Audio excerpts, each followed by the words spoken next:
Não se esqueçam disso, amados. Para o Senhor um dia é como 1000 anos, e 1000 anos como um dia.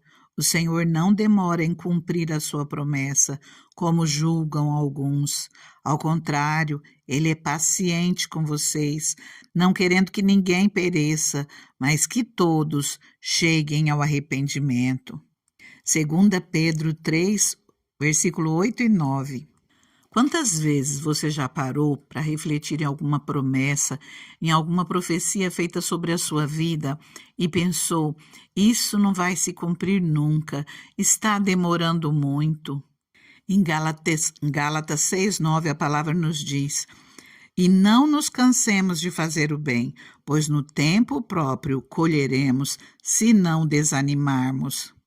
Queridos, nós vimos nesses dias, em 1 Samuel, na primeira metade do primeiro versículo de 1 Samuel 16, diz assim, Deus falando com Samuel, encha um chifre com óleo e vá a Belém, eu enviarei a Jessé, escolhi um dos seus filhos para fazê-lo rei.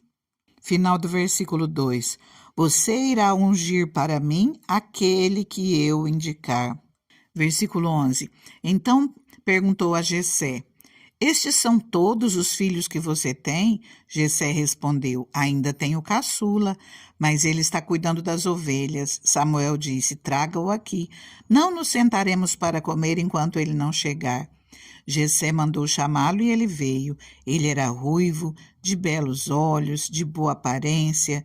Então o Senhor disse a Samuel, é este, levante-se e unja-o. Samuel apanhou o chifre cheio de óleo e o ungiu na presença dos seus irmãos. E a partir daquele dia o Espírito do Senhor apoderou-se de Davi. Queridos, a palavra do Senhor nos diz que Davi, ele era jovem, ele era de gentil aspecto. Alguns estudiosos dizem que Davi tinha em torno de uns 15 anos. Ontem nós vimos sobre a morte de Saul. No primeiro capítulo de 2 Samuel, Davi recebe a notícia da morte de Saul. Ele lamenta juntamente com o povo, tanto por Saul como por Jonatas, que era o seu melhor amigo. E nesse período, Davi, fugindo de Saul, estava morando em território filisteu, na cidade de Ziclag. E como a palavra nos mostra aqui em 2 Samuel 5:4, Davi tinha 30 anos de idade quando começou a reinar. Eu quero ler com você um trechinho de 2 Samuel capítulo 2. Davi é ungido rei de Judá. Passado algum tempo, Davi perguntou ao Senhor, devo ir para uma das cidades de Judá? O Senhor respondeu que sim. E Davi perguntou para qual delas? Para Hebrom, respondeu o Senhor. Então Davi foi para Hebrom com suas 2 mulheres, Ainoã de Jezreel e Abigail, viúva de Nabal, o carmelita. Davi também levou os homens que o acompanhavam, cada um com sua família, e estabeleceram-se em Hebrom e nos povoados vizinhos.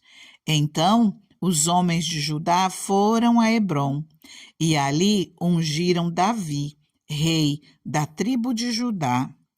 Vocês observaram quanto tempo demorou para que a promessa de Deus ordem vinda direto da boca do Senhor, demorou para se cumprir na vida de Davi? Foi muito tempo, o tanto que Davi sofreu, tanto que Davi lutou por Israel, Davi enfrentou guerras, enfrentou luta com um lado, luta com o outro, defendeu cidades. Teve a vida de Saul na mão pelo menos por 2 vezes ali à disposição dele, mas não tocou na vida dele, porque deixou que fosse no tempo do Senhor, que fosse o Senhor a preparar todas as coisas para ele, porque a promessa, quando ela vem do Senhor, é o Senhor que faz com que ela se cumpra, desde que nós permaneçamos firmes, que nós não venhamos nos desviar da vontade do Senhor.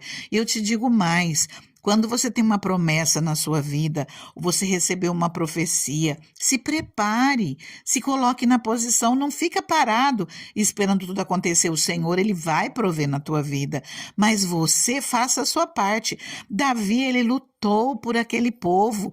Ele tinha uma promessa de ser o rei daquele povo, mas ele lutou pelo povo muito antes. Ele fez tudo aquilo que ele pôde.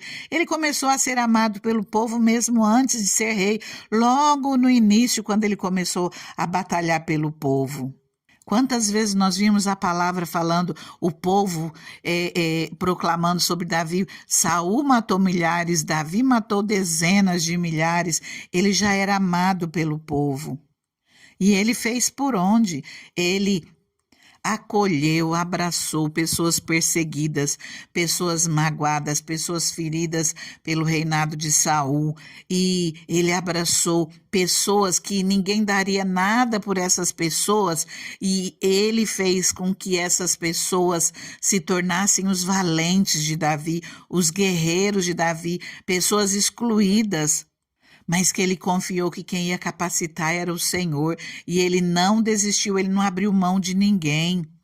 Enquanto ele se preparou para o cumprimento, para o dia do cumprimento da promessa do Senhor, ele estava fazendo por onde? Ele estava fazendo sua parte, ele estava se preparando para quando acontecesse, ele já teria ao máximo que ele pudesse de sabedoria das mãos dele, de preparo, tudo aquilo que viesse à sua mão, ele faria da melhor maneira. Nós confiamos naquilo que o Senhor vai fazer por nós. A palavra final é dele, o agir é dele, mas nós não podemos simplesmente ficar parados e esperar que tudo caia do céu. Não é isso que o Senhor fala para nós, não. Ele fala para nós sermos fortes, para nós sermos corajosos, para nós irmos à luta, e é isso que eu tenho para dizer para você. Seja forte, seja corajoso, seja corajosa, se prepare para você tomar posse da promessa que o Senhor tem na sua vida. Se você algum dia estava lendo a palavra do Senhor e você sentiu o Espírito Santo falando contigo e você tomou posse de uma palavra para a sua vida, não desista, não desanima, confia, a palavra do Senhor, ela não volta vazia, ela se cumpre na sua vida. Se você recebeu uma profecia de alguém, quantas promessas tem nas escrituras que é para as nossas vidas, e nós não podemos desistir, nós não podemos nos deixar abater, nós temos que fazer a nossa parte, confiar que o Senhor é quem confirma a palavra dele nas nossas vidas. Mesmo que aos seus olhos pareça que esteja demorando muito, mesmo que aos teus olhos pareça que nunca vai acontecer, se você está fazendo sua parte, se você não desanimar, não desistir, se você estiver em oração, estiver firme com o Senhor, buscando fazer a sua parte, aquela que você não alcança, o Senhor vai fazer na sua vida. Creia. Não olhe para as circunstâncias adversas, para situações desfavoráveis. Ainda que você tenha buscado se preparar e você não se sinta capacitado, você acha que Davi era capacitado? Quando o profeta Samuel olhou para os filhos de Jessé, ele foi, não, é esse aqui, olha a aparência dele, forte, valente, é esse. O que o Senhor disse, eu não vejo como vê o homem vê a aparência, mas eu vejo o coração. Olha 1 Coríntios, no 1º capítulo, versículo 26 em diante. Irmãos, pensem no que vocês eram quando foram chamados. Poucos eram sábios, segundo os padrões humanos. Poucos eram poderosos, poucos eram de nobre nascimento, mas Deus escolheu que para o mundo é loucura, para envergonhar os sábios. Escolheu que para o mundo é fraqueza, para envergonhar o que é forte. Ele escolheu que para o mundo é insignificante, desprezado, que nada é, para reduzir a nada o que é, a fim de que ninguém se vanglorie diante dele. É o Senhor quem capacita, é o Senhor quem nos torna fortes, quem nos torna sábios.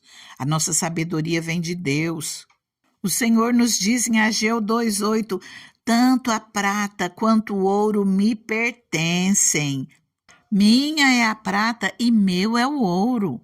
Então, mesmo que aos nossos olhos pareça impossível, confia no Senhor. O Senhor, Ele cumpre as promessas dEle na sua vida. Não duvide, levante a tua cabeça, creia. O Senhor é bom, Ele cuida de você, Ele transforma vidas. Porém, mais uma vez eu te digo, seja forte, seja corajoso, seja corajosa, vá à luta, faça a sua parte louvando, adorando, como diz lá no livro de 2 Crônicas 20, onde fala que o Senhor manda o povo se posicionar, o Senhor manda o povo ir à luta, mas ele ia à frente, ele ia travar as guerras. E o povo foi adorando. Ali em 2 Crônicas 20, 2 Crônicas 32, tem uma história parecida. O Senhor foi na frente travando as guerras. Enquanto o povo adorava o Senhor, colocou um exército contra o outro e o povo não teve que pôr a mão, o povo louvava, adorava o Senhor e o Senhor foi desbaratando todos os problemas na frente deles. E é assim que nós temos que fazer, confiar no Senhor, adorá-lo, fazer a nossa parte, sermos fortes e corajosos, queridos. Davi, ele não conseguiu tudo de graça. Aqui nós vimos que ele foi ungido pela tribo de Judá, mas teve aqueles que se levantaram contra eles. Houve guerra. No capítulo 2 nós continuamos vendo, e aqui existe uma guerra desse povo, desses irmãos, tribos irmãs, e uns se levantam contra o outro. No primeiro versículo de 2 Samuel 3 diz: a guerra entre as famílias de Saul e de Davi durou muito tempo. Davi tornava-se cada vez mais forte, enquanto a família de Saul se enfraquecia. Davi se tornou rei de uma primeira tribo e para ser rei das 12 tribos de Israel, ele teve que batalhar muito, ele teve que lutar por anos e anos. Aqui em 2 Samuel 5 nos diz: representantes de todas as tribos de Israel foram dizer a Davi em Hebrom: somos sangue do teu sangue. No passado, mesmo quando Saul era rei, eras tu que liderava Israel em suas batalhas. E o Senhor te disse: você pastoreará Israel, o meu povo, e será o seu governante. Então todas as autoridades de Israel foram ao encontro do rei Davi em Hebrom. O rei fez um acordo com eles em Hebrom perante o Senhor e eles ungiram Davi, rei de Israel. Davi tinha 30 anos de idade quando começou a reinar e reinou durante 40 anos. Em Hebrom, aquele primeiro momento lá de Judá, em Hebrom reinou sobre Judá 7 anos e meio, para ele poder tomar posse da promessa. E em Jerusalém reinou sobre todo Israel e Judá 33 anos, no total 40 anos. Queridos, o Senhor, Ele nos abençoa, mas Ele não espera que nós fiquemos de braços cruzados. Nós precisamos ir à luta, nós temos muito o que fazer. O Senhor vai cumprir as promessas feitas na sua vida, sim, porque hoje você está se levantando com força, com coragem, tomando posse da palavra de Deus sobre a sua vida. Se levanta e o Senhor vai cumprir tudo aquilo que Ele tem para você. Se levante, creia, vá à luta adorando, vá à luta sem reclamar, sem murmurar, porque isso não agrada ao Senhor. Olha o povo que ficou 40 anos no deserto e aqueles que murmuravam, os mais velhos, não tomaram posse da bênção que o Senhor não permitiu. Então vá à luta adorando, não murmurando. Adore ao Senhor, busca Ele de todo o coração, cresça em conhecimento, cresça em graça, seja firme na fé e tudo aquilo que o Senhor tem para a sua vida vai chegar nas tuas mãos. Somente creia, mesmo que pareça demorar, mas a promessa, ela vai se cumprir. Eu convido você, se você não é inscrito no canal, se inscreva, ativa o sininho. Todos os dias você vai estar recebendo essa palavra. Se não, é só procurar. Procura uma palavra para você, pastora Silvia Germano, e todos os dias, permitindo Deus, nós estamos aqui para ver a palavra do Senhor juntos, para tomar posse dessa palavra nas nossas vidas. Compartilhe essa palavra com quem você ama, com quem você deseja que o Senhor alcance com seu infinito amor. Curta, compartilhe e já deixa nos comentários: eu tomo posse dessa palavra para minha vida, eu recebo as bênçãos do Senhor para mim. Todas as promessas do Senhor vão se cumprir na minha vida. Já faça disso a sua oração. Eu te convido a começar orando comigo e continuar orando. Repita comigo: Senhor amado, Eu tomo posse de todas as promessas que o Senhor já fez para a minha vida. Eu tomo posse de tudo aquilo que o Senhor tem para mim, de toda a herança que o Senhor me deu através de Jesus Cristo. Pai, que venha se cumprir toda a palavra que o Senhor deu a meu respeito. Senhor, me capacita. Senhor, me dê sabedoria. Senhor, me guie os passos para que eu venha fazer a minha parte. Eu coloco a minha vida nas tuas mãos, meu Deus, e que o Senhor venha fazer segundo o teu querer, no teu tempo, porque o teu tempo é perfeito. O Senhor faz com que o melhor aconteça, para que ninguém se perca no caminho. E eu creio em tudo aquilo que o Senhor tem para a minha vida. Eu creio na tua palavra, no nome de Jesus. Amém? Fica com Deus, fica na paz, que Deus te abençoe grandemente.